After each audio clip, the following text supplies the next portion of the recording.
You know, ever since we met Kenny the cactus, I've been thinking about all the ways you can use the word yo. It can really mean a lot of things. Yeah? Yeah, I mean, check it out. What do you think I mean? Yo! Something is really cool? Yes, exactly. Okay, what about this? Yo?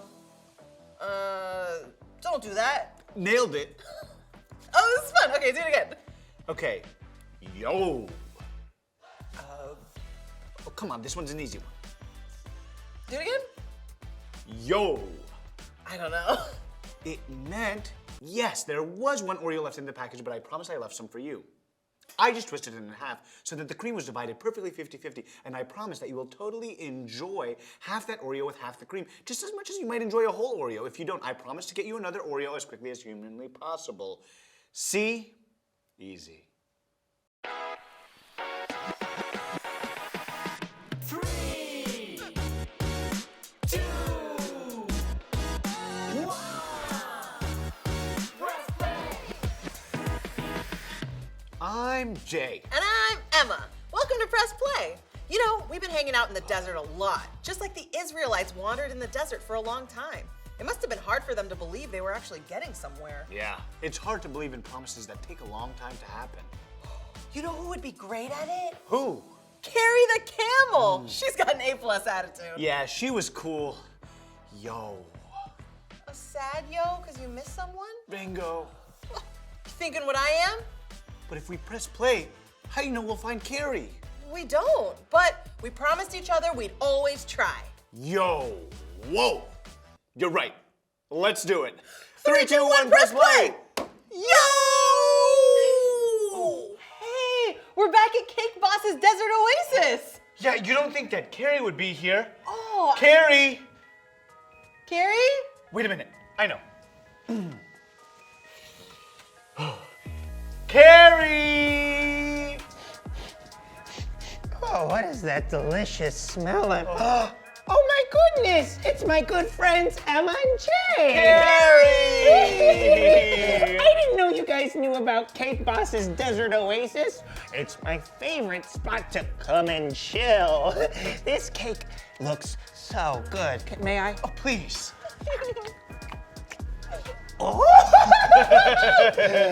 Carrie, we were just talking about you. Yeah, we've been learning about the Israelites wandering through the desert, and we were talking about how hard it would have been to keep a good attitude. Well, I agree. That must have been really hard. You guys remember the story I told you about water coming from a rock? Yeah. Well, in the book of Numbers, chapter 20, that happened again. But this time Moses made a mistake. God gave Moses specific directions about how to get the rock to gush with water. In Numbers 28, God says, "Take the staff, and you and your brother Aaron gather the assembly together. Speak to that rock before their eyes, and it will pour out its water." But Moses didn't do that. Instead, in verse 11, it says, "Then Moses raised his arm and struck the rock twice with his staff. Water gushed out, and the community and their livestock drank." Okay, so they still got water. So what's the big deal? Yeah, but Moses didn't do exactly what God said. That wasn't cool. So Moses wasn't going to be the one to lead the people of Israel into the land God had promised. Yo! Yo is right. Wait, why are you guys saying yo all of a sudden? Oh, it's from someone else we met. Look, no offense, but this isn't a very Carrie the Camel-like story.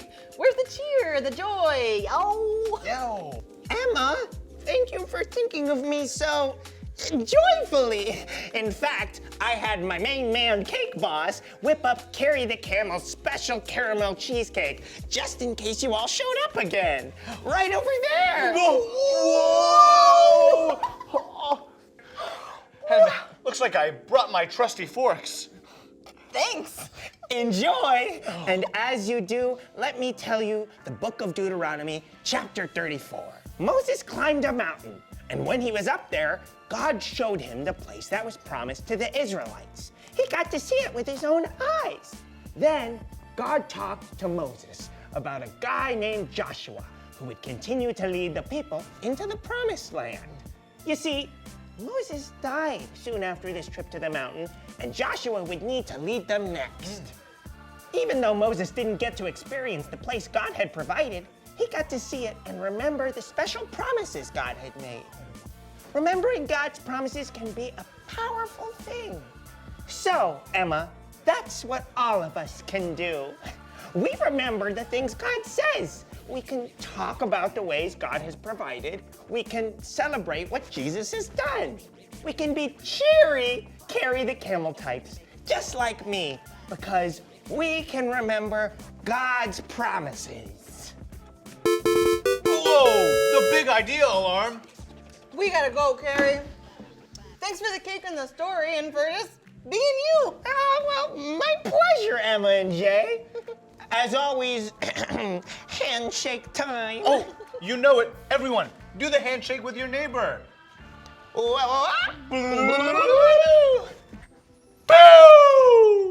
Whoa, we gotta bring our donuts back? Yo, ho, ho, ho, ho, doodle-a-dee-doo. That's awesome. I'm saving mine. Ooh, you know donuts can go bad. Yeah, right. I promise, they can. Well, if that's true, then I've eaten a lot of bad donuts. I've eaten a lot of bad donuts. We pressed play and ended up back at the Oasis with Carrie the camel this time. Yo, she was her regular, joyful self. She told us all about Numbers 20 and Deuteronomy 34, and how although Moses wasn't the one to take the people into the promised land, he died knowing that they would get there, and we can remember God's promises. Jay? You okay? I'm not sure. Great, because it's time to drop the verse! Woo!